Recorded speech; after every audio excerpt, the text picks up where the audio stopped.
Okay, this morning, this morning we're going to continue on our study of the Church of God, which is the safest place on planet Earth for a child of God to be.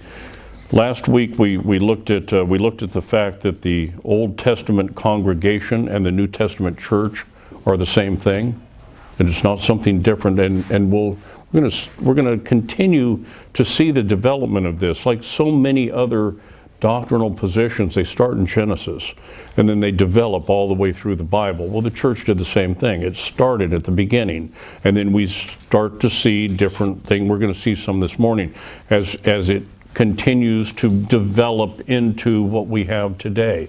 So it's not like they were completely different than us. That was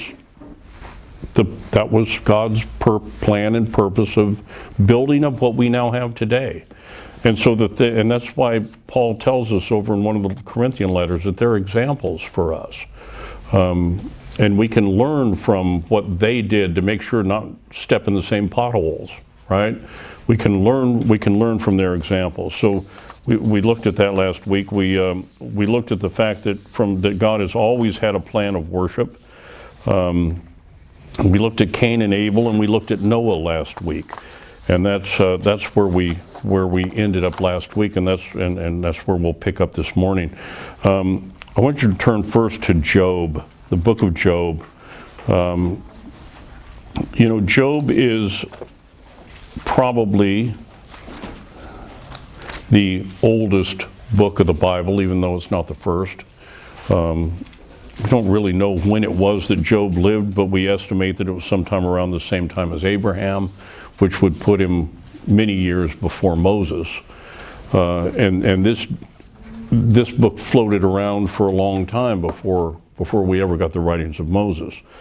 But we can see with Job the same type of patriarchal worship system that we saw with Noah and that we further see with Abraham. In Job chapter 1 and verse 5, we read, "And it was so, when the days of their feasting were gone about, that Job sent and sanctified them, and rose up early in the morning, and offered burnt offerings according to the number of them all. For Job said, It may be that my sons have sinned and cursed God in their hearts. Thus did Job continually." Notice that Job is not only making sacrifices for himself, he's making sacrifices for his whole family. Mentions his own sons here. And in the old patriarchal system, the times before Moses, it was the oldest man in the family who was the one that was responsible for teaching, the one responsible for leading in worship, the one responsible for all of those things. And Job was the most righteous man alive at the time. And that is exactly what he was doing, following what he had been commanded to do. He offered burnt offerings for his children, which reminds us of exactly the same kind of worship that we saw with Abel, same type of worship that we saw with Noah. Say the same pattern. Now, we don't know whether Job's children were assembled here with him at this time or not, but that didn't matter. He still mentioned them. He was still making sacrifices distinctly for them, which shows us a distinct group of people that are being led by this patriarch. Does it not? We have remember Noah and his family in the ark is a picture of the church. That does not mean that every other human being that was alive at the time of Noah is in hell tonight. We don't know that. They weren't in the church. They didn't have the temporal salvation of being in the church and being saved from the flood. But we don't know about their eternal destiny. I don't have a Bible verse that tells me that. But we know that as far as their temporal salvation was concerned, they weren't involved in that. Same way with Job. We don't know about other people around, but we know that Job was looking out for those under his charge. Now, after Job, the next thing we're going to see, I want you to turn to Genesis chapter 12, and we're going to start looking at Abraham and his family, and we'll spend a good deal of time with Abraham this morning. Genesis chapter 12, verses 1 through 3. Now the Lord had said unto Abram, Get thee out of thy country, and from thy kindred, and from thy father's house, unto a land that I will show thee. And I will make of thee a great nation, and I will bless thee, and make thy name great, and thou shalt be a blessing. And I will curse them that bless thee. I will bless them that bless thee, and curse him that curseth thee. And in thee shall all families of the earth be blessed. This was the call from God, calling him out of his country, and this is when God actually begins to build a distinct people at the time that he called Abraham out. Abraham answered the call. And in verses 6 through 8 of Genesis 12, we read, And Abram passed through the land unto the place of Sichem, unto the plain of Moriah, and the Canaanite was then in the land. And the Lord appeared unto Abram, and said, Unto thy seed will I give this land. And there builded he an altar unto the Lord who appeared unto him. And he removed from thence unto a mountain on the east of Bethel, and pitched his tent, having Bethel on the west, and Hai on the east. And there he builded an altar unto the Lord, and called upon the name of the Lord. So Abram built an altar. Well, don't we remember Noah building an altar and others building an altar? And we defined what an altar was last week, a place where you make sacrifice. So we're going to see that wherever Abram pitched his tent, he built an altar. His main purpose here was worshiping God. Now, one other interesting thing that I'm going to chase a rabbit here for a second. In this verse, it talks about him being in between Bethel and Hai. Bethel is the house of God. That's literally what it means. Hai is a garbage pit. That's literally what that means. He's in between a house of God on the west and a garbage pit on the east. How many churches do you know that worship facing to the east? You know, the Masonic Lodge makes sure that in all of their lodges, the altar is in the east. You have to enter the building so that you're facing the east when you are worshiping in a Masonic lodge. Have you ever noticed Easter sunrise services? Where does the sun come up? Does it rise in the west or does it rise in the east? So at an Easter sunrise service, everyone faces the east to worship. In all of these different pagan religions, they face east. In God's religion, we face west. When Adam and Eve were driven out of the Garden of Eden, they were headed which direction? East, away from God. And in order to come back, you got to turn around and head west if you want to come to God. And what? To be converted, I forget which word it is. This is a horrible time to forget that, isn't it? Initiated. Is it repentance or is it conversion? One of those two words actually means to turn around and go the other direction. And right now I forget which one it is. Repentance? Yeah. Yeah. Yeah. So you know, naturally we always head east. When you're converted and you repent, you turn around and go west. So, okay, so now, and let's see, we looked at the definition of altar last week, but stay here, we're going to come right back, but flip over to Genesis 22. Because we know what an altar's for. It's to make a sacrifice. And we know that Abram knew how to sacrifice. Genesis 22 and verse 2 says, And he said, Take now thy son, thine only son Isaac, whom thou lovest, and get thee into the land of Moriah, and offer him there for a burnt offering upon one of the mountains which I will tell thee of. God tells Abram to do this. Doesn't give him the directions on how to do a burnt offering, just tells him to go offer Isaac as a burnt offering. You think Abram already knew how to do it? Probably. So he already knew about burnt offerings. Look at verses 9 and 10. And they came to the place which God had told him of, and Abram built an altar there, and laid the wood in order, and bound Isaac his son, and laid him on the altar upon the wood. And Abram stretched forth his hand, and took the knife to slay his son. You see, he knew how to go about doing a burnt offering. So we can assume from that when he built this altar between Bethel and Hai, it was for the purpose of making sacrifice to God. We can draw that assumption.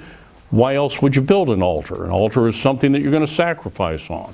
And we know that he knew how to go about doing that. So clearly that's what he was doing. Now, in Genesis chapter 13 and verse 6, you remember there was after Abram had gone into Canaan, there was a great famine in the land, and they were sent down into Egypt.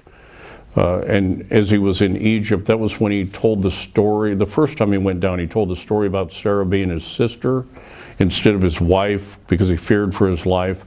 And we find that here in chapter 13. But in verse 4 of chapter 13, under the place of the altar which he had made there at the first. Oh, let's go back up a little bit. Let's start at verse 1 to get the context here. And Abram went up out of Egypt, he and his wife, and all that they had, and Lot was with him unto the south. And Abram was very rich in cattle and silver and in gold. And he went on his journeys from the south even to Bethel, unto the place where his tent had been at the beginning between Bethel and Hai. He just returned to the same place again. And Lot also, under the place of the altar which he had made there at the first, and there Abram called on the name of the Lord. And Lot also, which went with Abram, had flocks and herds and tents. When Abram went down into Egypt, just a couple of people went down to Egypt. When they came back out, they had expanded greatly. He had servants and herds, so many that he and his nephew couldn't get along anymore. They had to split off. And that's what we read about. They had to divide because we got so many people fighting over the same land here. Look, there's plenty of land. Maybe it's time that we split this, divide this a little bit, because it's getting too big. So Abram goes down into Egypt by himself with his wife and his nephew, and comes back out with all of this other stuff. Okay? So his household clearly had increased while he was in Egypt. That's the point that I'm trying to get to. And he returns right back to the same altar again. When in chapter 13 and verse 18, when he moved to Mamre, notice what he did. Genesis 13:18. Then Abram removed his tent and came and dwelt in the plain of Mamre, which is in Hebron, and built there an altar unto the Lord. Wherever it was that he moved, the worship of God came shortly after he landed in a place. Before he ever built a house, he was living in a tent, but the first thing he did when he would land in a different position, build an altar. That was important to him. That was mega important to him, that wherever he ended up, the first thing he did was he went looking for a church. Okay, to put it into modern speak, that's what he did. Wherever he traveled, wherever God sent him, the first thing he did when he got to the new town was go find a church. Build an altar so that he could worship, because that was the way that they worshiped them. Now at this point, he has servants. He has people that he's brought with him out of Egypt that he leads in worship. Okay? So it wasn't just him and his wife at this point. It was all of these servants as well. And we know that he instructed them. Look at Genesis 18 and verse 19.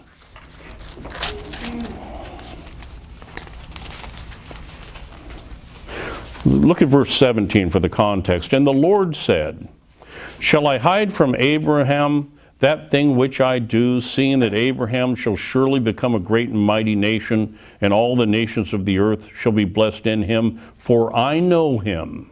This is God speaking about Abraham. That he will command his children and his household after him, and they shall keep the way of the Lord, to do justice and judgment, that the Lord may bring upon Abraham that which he hath spoken of him. God knew that Abraham taught his servants and taught his household. That was his duty. That was his responsibility as the patriarch of the family. And God knew that he would do that. And not only that, but look at Genesis chapter 20 and verse 7. This is at a time, this is the second time that Abraham had gone and tried to trick the guy into thinking Sarah was his sister, right? Worked pretty good the first time, didn't get in too much trouble, so we'll do it again. And so they try it again. And Abimelech, well, let's just start at verse 1 and read this. And Abraham journeyed from thence toward the south country, and dwelt between Kadesh and Sur, and sojourned in Gerar. And Abraham said of Sarah his wife, she is my sister. And Abimelech the king of Gerar sent and took Sarah. Back in these days, any little community had a king. So it wasn't like you had a gigantic kingdom. There might be a king in Lakeland, and another king in Tampa, and another king in Bartow, and small king in Bartow, and maybe another, king in Brandon. All of these communities had a king over them, okay? So it wasn't like this is a king of England or anything. This is the king of Bartow here, okay?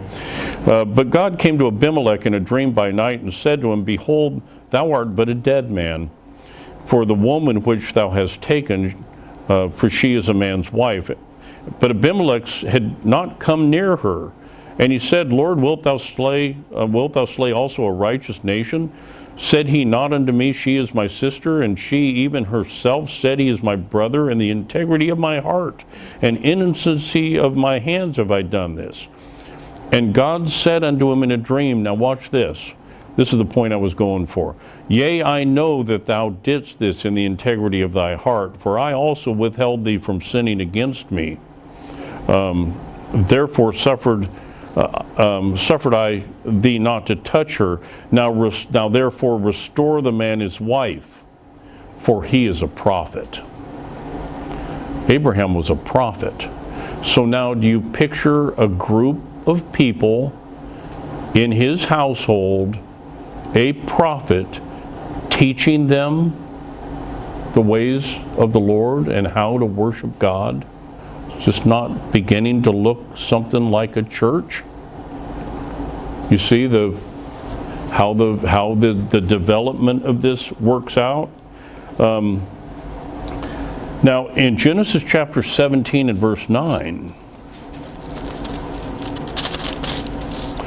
we read this. And God said unto Abraham, thou shalt keep my covenant, therefore, thou and thy seed after thee in their generations. This is my covenant which ye shall keep between me and you and thy seed after thee. Every man child among you shall be circumcised. And ye shall circumcise the flesh of your foreskin, and it shall be a token of the covenant betwixt me and you. And he that is 8 days old shall be circumcised among you, every man child in your generations, he that is born in the house, or bought with money of any stranger, which is not of thy seed, he that is born in thy house, and he that is bought with thy money must needs be circumcised, and my covenant shall be in your flesh for an everlasting covenant. And the uncircumcised man child, whose flesh of his foreskin is not circumcised, that soul shall be cut off from his people. He hath broken my covenant. What was the price of entrance into this family? Circumcision. What is the price of admission into the church of God today? Baptism. Now they're not exactly the same because we do baptize girls and we don't circumcise girls. But the point being that only those that had gone through that ritual were included in the worship service. Okay? And that right was given to Abraham. Look at verses 26 and 27.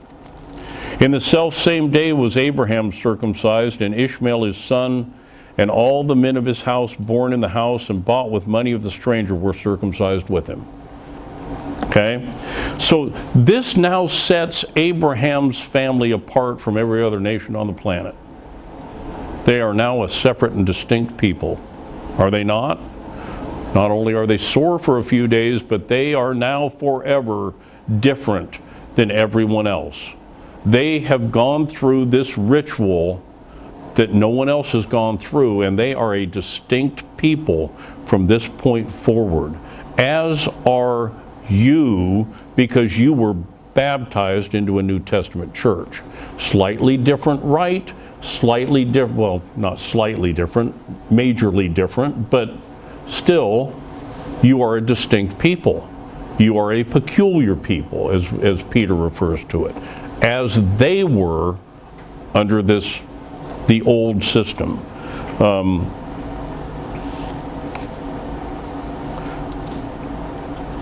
And so what we actually see here is the beginning of a congregation.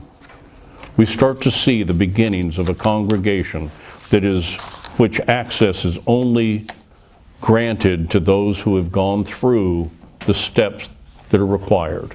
And in this case, it was circumcision.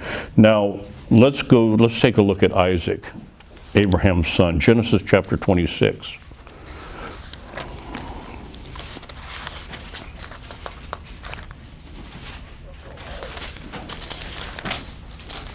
Genesis chapter 26, verses 12 through 14.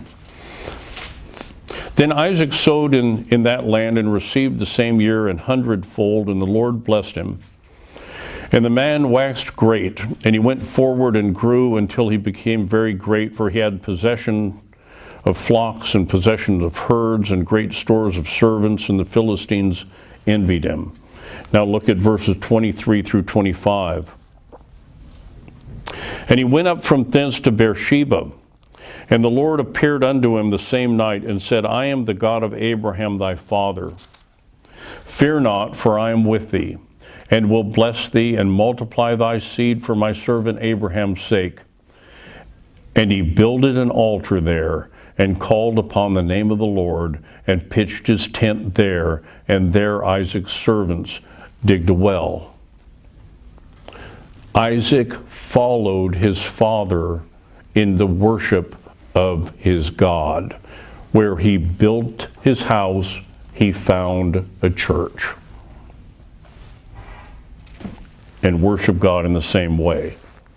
Now, Genesis chapter 28. Let's move on to Jacob. Genesis 28, beginning at verse 16. And Jacob awaked out of his sleep and said, surely the Lord is in this place, and I knew it not. This is at the point where he's running away from Esau. He's tricked Esau out of the birthright, and he's scared, and he's running. And he ends up landing in this place and goes to sleep there and has a dream and wakes up fearful. He awaked out of his sleep, and he said, surely the Lord is in this place, and I knew it not. And he was afraid and said, how dreadful is this place? This is none other than the house of God, and this is the gate of heaven. And Jacob rose up early in the morning and took the stone that he had put for his pillows and set it up for a pillar and poured oil upon the top of it. A stone for a pillow? That's not one of those my pillows, is it? That's using a rock. These people were tough. Use a rock for a pillow? I wonder how his neck felt in the morning. Poured oil upon the top of it, and he called the name of that place Bethel, which again means house of God. But the name of the city was called Luz at the first. And Jacob vowed a vow, saying, if God will be with me, and will keep me in this way that I go, and will give me bread to eat and raiment to put on, so that I come again to my father's house in peace, then shall the Lord be my God, and this stone which I have set for a pillar shall be God's house, and of all that thou shalt give me, I will surely give the tenth unto thee. So he makes that vow right there at that spot. Now, as his family sojourned in the land of Canaan, and they traveled all over the place, he kept this tradition that had been handed down from his grandfather and his father. Look at Genesis chapter 33.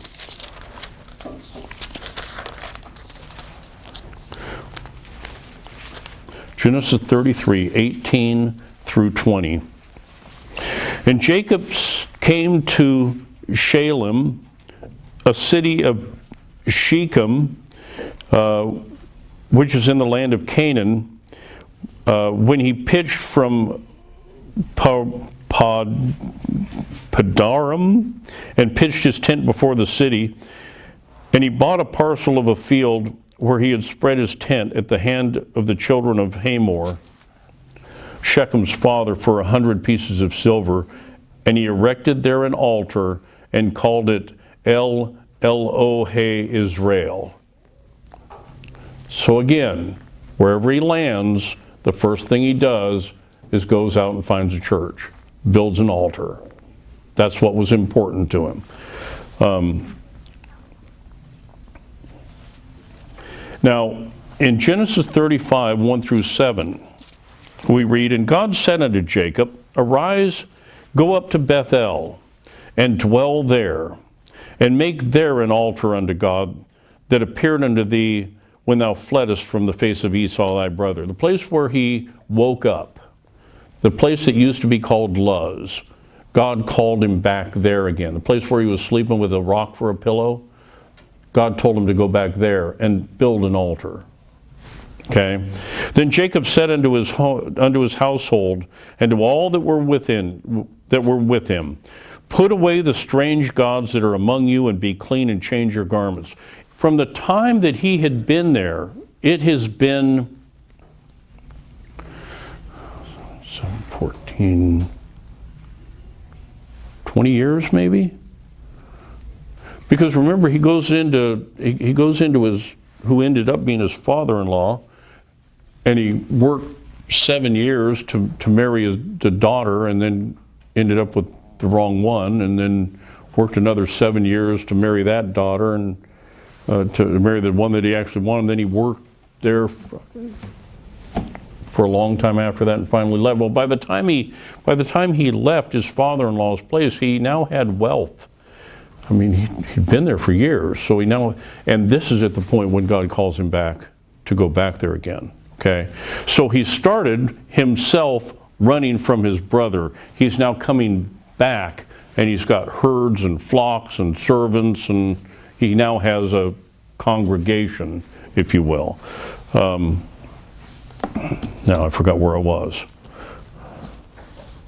Genesis 35, 1 through 7. And God said unto Jacob, arise, go up to Bethel and dwell there, and make there an altar unto God that appeared unto thee when thou fleddest from the face of Esau thy brother. Then Jacob said unto his household and to all that were with him, put away the strange gods that are among you, and be clean and change your garments.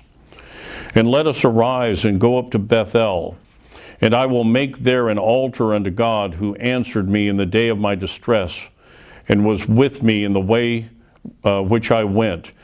And they gave unto Jacob all their strange gods which were in their hand, and all their earrings which were in their ears. And Jacob hid them under the oak which was by Shechem. And they journeyed, and the terror of God was upon the cities that were round about them, and they did not pursue after the sons of Jacob. Read that verse again. And they journeyed, and the terror of God was upon the cities that were round about them, and they did not pursue after the sons of Jacob. This is a vitally important point.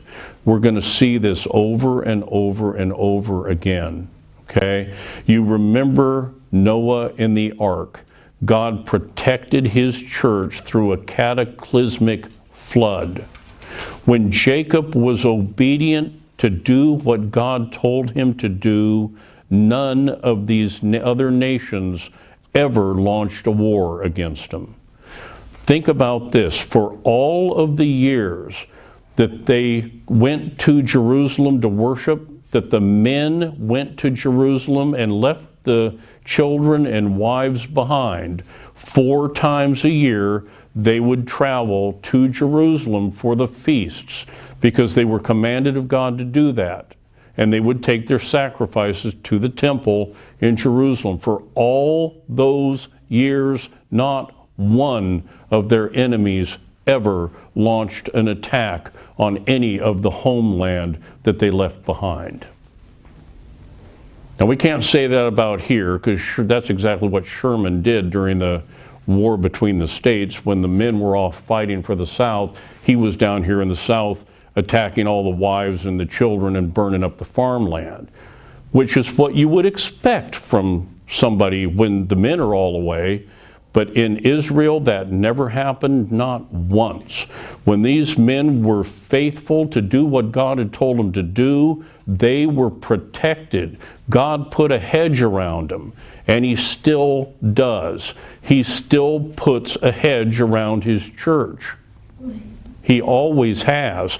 And it begins right here. As they were journeying, none of these nations ever did anything to attack these people. They were protected under the hand of God. So Jacob came to Luz, which is in the land of Canaan, that is Bethel, he and all the people that were with him, and he built there an altar and called the place El Bethel, because there God appeared unto him when he fled from the face of his brother. So now notice, they were also ordered to sanctify themselves, right? Jacob tells these people, get rid of the bad gods, clean yourselves up, we're going to church, right? Put on your Sunday go-to-meeting clothes, because we're going to church. And that's what they did. We have an outline here of a congregation. Distinct people headed to church. And all the way there, they were protected. There was a hedge around them.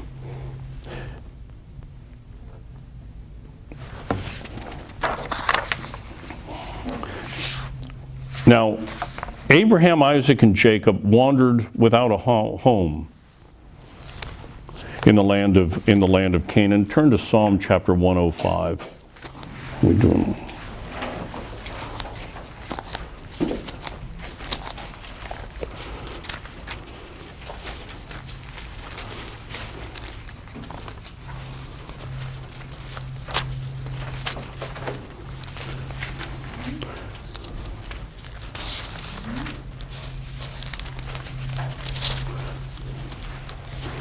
Beginning at verse 9.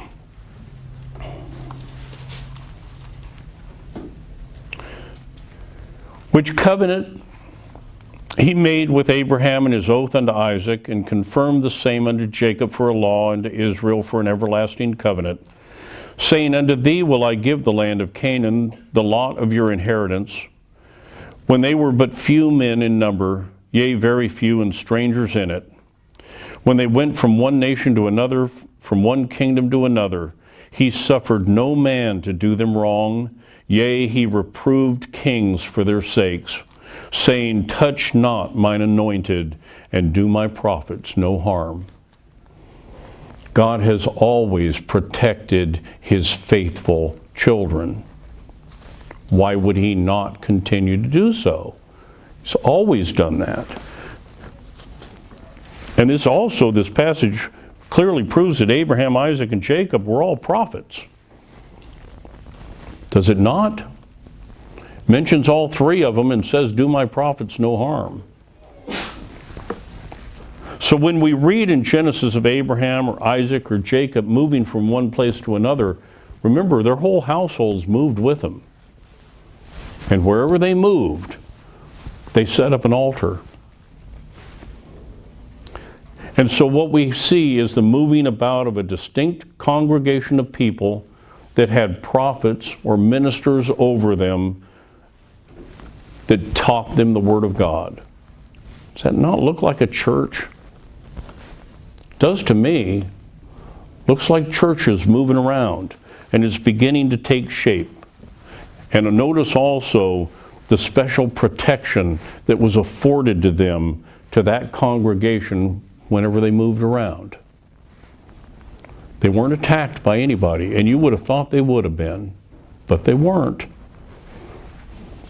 Now, when we get to Moses, Exodus chapter 12, we have a lot larger nation, don't we? There's millions of them now. Millions of these circumcised people in this nation, which are still a very, I guess that would be a mega church, wouldn't it, if you had? I mean, you have a whole nation here of circumcised people. And in Exodus chapter 12 and verse 3, that's where we're at, yeah. Speak ye unto all the congregation of Israel, saying, in the 10th day of this month, they shall take to them every man a lamb according to the house of their fathers, a lamb for an house. It was to these people that the right, or that the ordinance of the Passover was issued. Okay?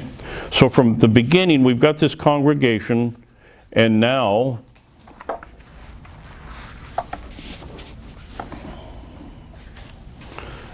they are given this right or this ordinance of the Passover. For all the time that they were in Egypt, they were in Egypt for, was it 400 years? We know it was 4 generations. They were in Egypt all that time, and the Egyptians constantly wanted to get rid of them. You remember the Pharaoh, if you've ever watched the 10 Commandments, the Pharaoh was adding work to them, right? Turned them into slaves, trying to destroy them because they were afraid of them. They thought they were enemies. Were they ever able to? The most powerful world empire that this planet had ever seen, that Satan clearly controlled, and here you got the church sitting right there, and he can't destroy them. Now they might be slaves, but he can't destroy them. Why? Why not? You could destroy everybody else. Why can't you destroy this little bunch of Bible thumpers? Because that's God's little bunch of Bible thumpers, and he's going to protect them. Remember, he can restrain evil. He can restrain anything. He is, after all, God.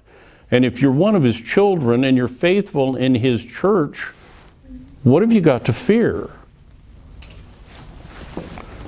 So this protecting hand of God, it had been upon the congregation all the while, from the time that it first got started, when he gave the right of circumcision to Abraham, all the way through the time that they're in Egypt, and they're still protected. And we're going to see that they were protected all the way through the wilderness, all the way into the nation of Israel, all the way up until the time of Christ. It was only when they became unfaithful, it was only when they turned their back on God, that God removed that restraint. But as long as they were faithful, God protected that little nation, and he protects us also as long as we remain faithful. It's that simple. Now, when he instituted the ordinance of the Passover, it was for a memorial that was exclusively for the congregation of Israel. They were the only ones to observe it. Exodus chapter 12 and verse 6 says this, "And ye shall keep it," talking about the sheep, up until the 14th day of the same month, and the whole assembly of the congregation of Israel shall kill it in the evening. Look at verse 14.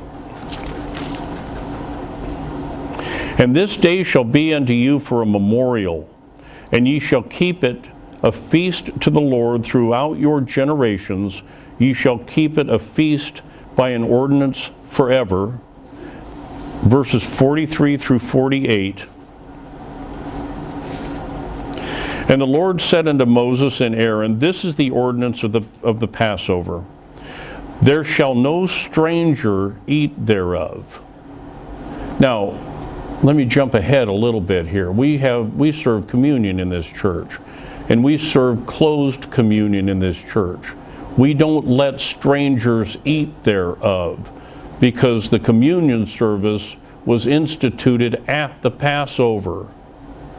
And no strangers were allowed to eat of the Passover, and no strangers were allowed to eat of communion either. Okay?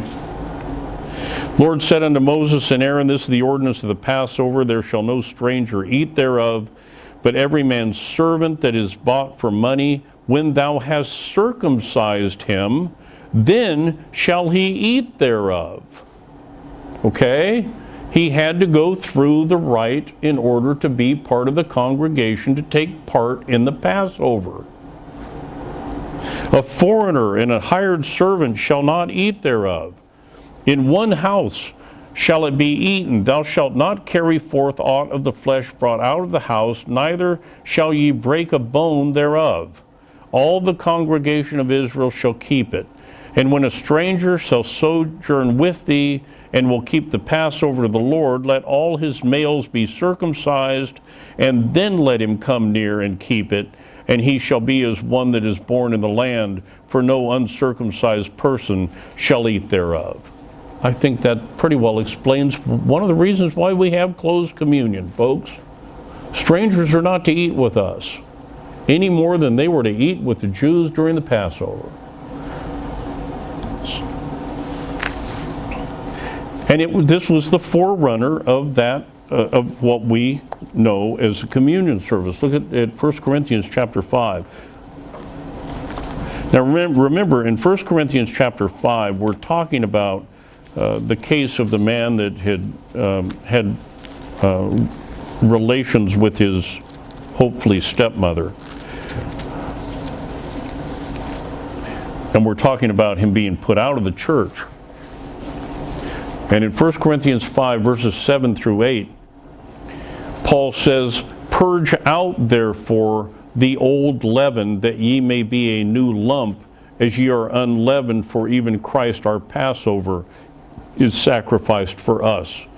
Purging out the old leaven, the man that had committed this act, so that the congregation itself is back to being unleavened again. Therefore, let us keep the feast, not with old leaven, neither with the leaven of malice and wickedness, but with the unleavened bread of sincerity and truth. So again, those that are no longer members are not included in our communion service. They have now become the same as a stranger to us, right? They're to be treated as a heathen man and a publican. They are no longer part of our communion. And 1 Corinthians chapter 11 and verse 2 says, now I praise you, brethren, that ye remember me in all things, and keep the ordinances as I delivered them to you. Okay? And in verse 23, what I read every second Sunday, for I received of the Lord that which also I delivered unto you. This is what he delivered. He tells us to keep it exactly like that. That the Lord Jesus, the same night in which he was betrayed, took bread, and when he had given thanks, he brake it and said, take, eat. This is my body, which is broken for you. This do in remembrance of me. After the same manner also he took the cup when he had supped, saying, this cup is the New Testament in my blood. This do ye as oft as ye drink it in remembrance of me. So the communion service that we take here in the church was taken from the Passover. It's the same unleavened bread. It's the same wine. So the old Passover was converted to communion, but many of the rules still apply. And so your Old Testament church, slightly different than the New Testament church, but you can see the development of this. You can see how this, in the actual Passover, people were looking forward to the day when the Lamb of God would die on the cross. We're looking back. So that's, you know, the Passover, Christ was actually the lamb that died, that was sacrificed. We're looking back at him. But prior to, you were looking forward. Now we're looking back. So the ordinance changed slightly. Okay.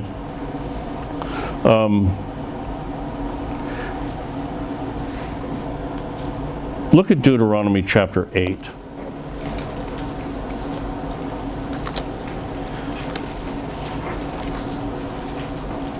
Because once the Passover had been instituted, and once they had left Egypt,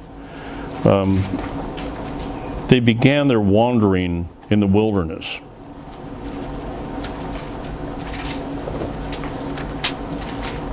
Now you think about wandering around out in the wilderness. I've never been over there. I have no idea what that looks like. I know what deserts in this country look like. I've been in the middle of a bunch of them. They're pretty desolate. You know, there's not a lot of creature comforts out in the middle of the desert. So I can only assume that it was much like that for them, that they were out in the middle of a deserted land. And in Deuteronomy chapter 8 and verse 15, we read, "Who led thee through that great and terrible wilderness, wherein were fiery serpents and scorpions and drought, where there was no water? Who brought thee forth water out of the rock of flint?" Picture this. These people wandering around for 40 years out in the middle of a desert. No water. All kinds of things to hurt, to harm them. And yet, they were protected through all of that. Look at Jeremiah chapter 2, where the prophet Jeremiah makes reference to those days.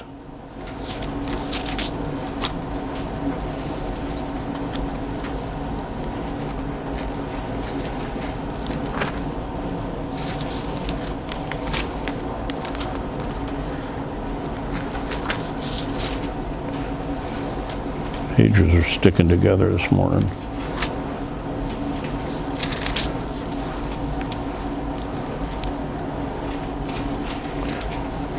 Jeremiah 2 verse 6, "Neither said they, Where is the Lord that brought us up out of the land of Egypt, that led us through the wilderness, through a land of deserts and of pits, through a land of drought and of the shadow of death, through a land that no man passed through and where no man dwelt."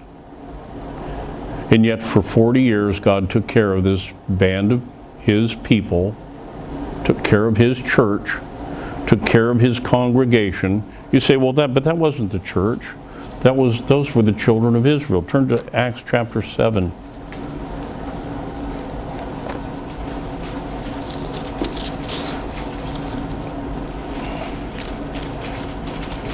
Acts chapter 7 and verse 38.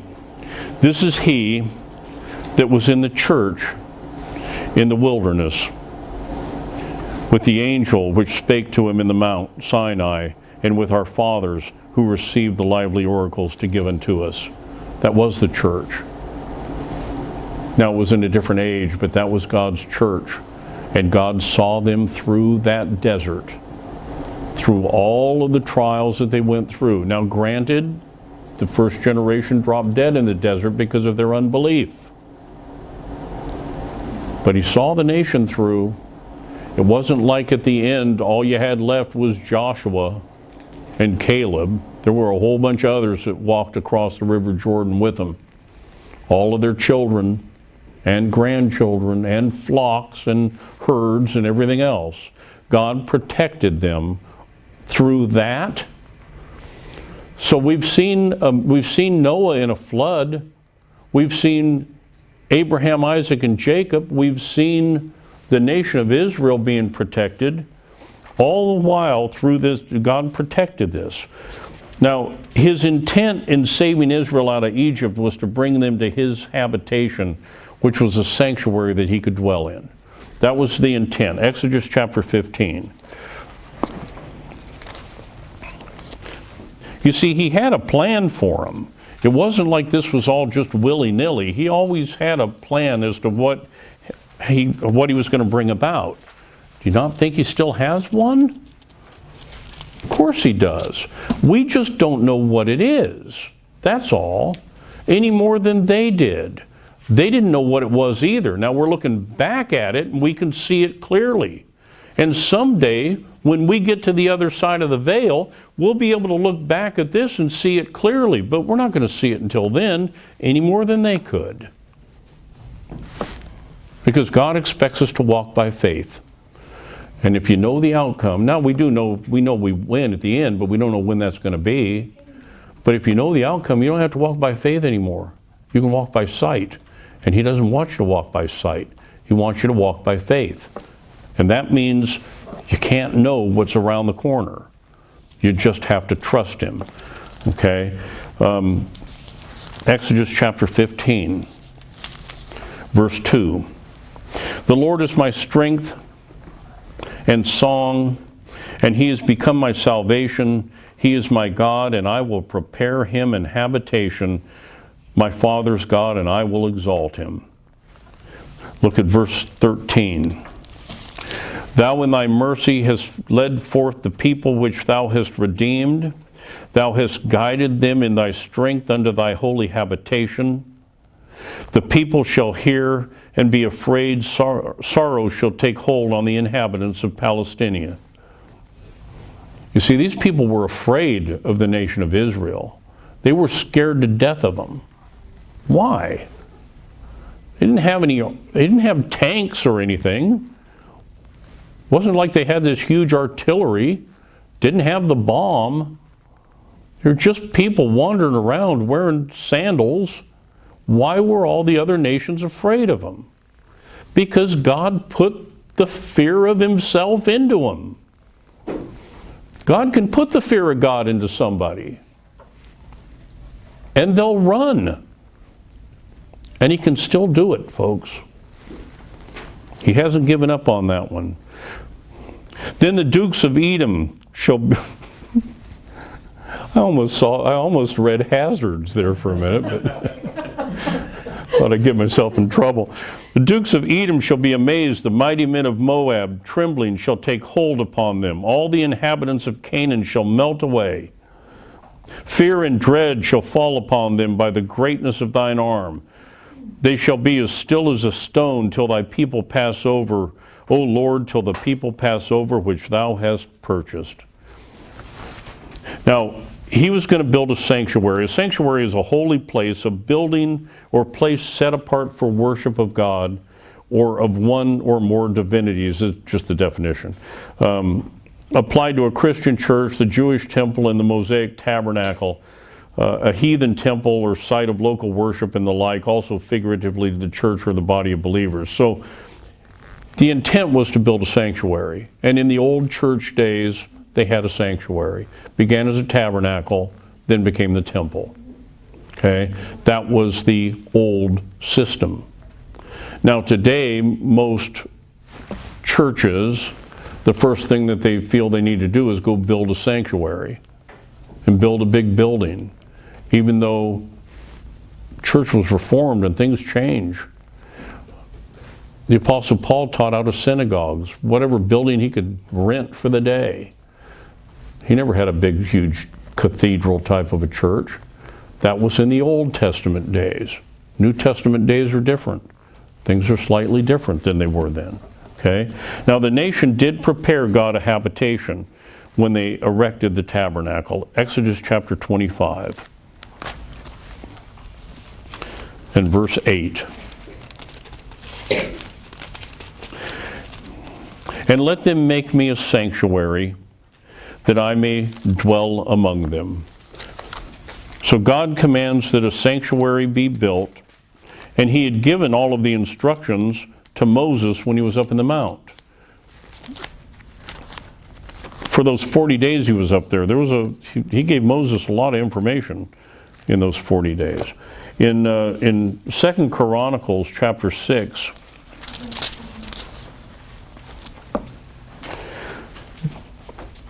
we read, the sons of Levi, I'm sorry, that's 1 Chronicles.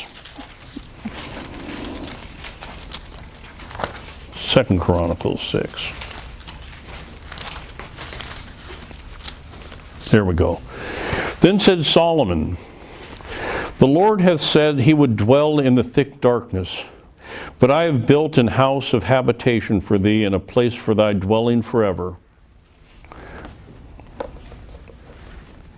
So Solomon had built the temple. And this house was foreshadowed by Bethel, where the Lord was, that Jacob called the house of God. Now it's a temple. Okay? Started as a tabernacle, then became a temple.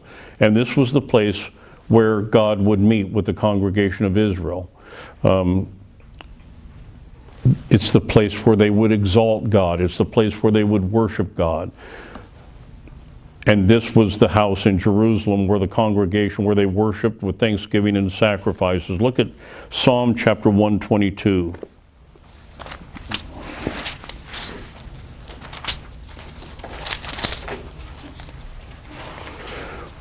Verses 1 through 4. I was glad when they said unto me, let us go into the house of the Lord. Our feet shall stand within thy gates, O Jerusalem.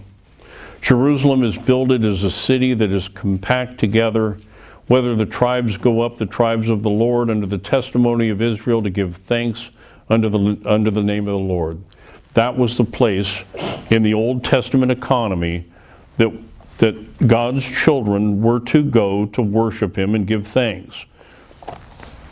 Deuteronomy chapter 12. Now remember, this is a congregation of people that have been circumcised, that have gone through the rites, so that they are members, if you will, members of that nation. But that nation was the precursor of the church. And they would go to this place to worship. Deuteronomy chapter 12, verses 5 through 7. But unto the place which the Lord your God shall choose out of all your tribes to put his name there, even unto his habitation, shall ye seek, and thither shall ye come. Thou shalt come, and thither ye shall bring your burnt offerings and your sacrifices and your tithes and heave offerings of your hand and your vows and your free will offerings and the firstlings of your herds and of your flocks. And there ye shall eat before the Lord your God, and ye shall rejoice in all that ye put your hands unto, ye and your households, wherein the Lord thy God hath blessed thee. So in that economy, it was the temple where the people would go to worship God. And notice, remember, think back last week, I pointed out with Cain and Abel that there were a couple of elements relative to that worship. There was a time, and there was a place, and there was a method. And now when the temple was built, there's a time, 4 times a year at the feasts, there's a place in Jerusalem, and there's a method. Read the book of Leviticus, you'll see the methods. All clearly lined out. This is how it developed from the time of Cain until the time the temple was built in Jerusalem. So we clearly have this house of God now, and all these other nations were in fear of this little bitty nation because they worshiped God. Now, I was going to try to get into this next section, but there's no way that I could get it done in the amount of time allotted. So we'll go ahead and stop here for today and pick up this next section next week, Lord willing, which is the point that God put a hedge of protection around this Old Testament church as long as the people were faithful. And the minute that they started to drift, the minute that they walked away from God, that hedge of protection came down.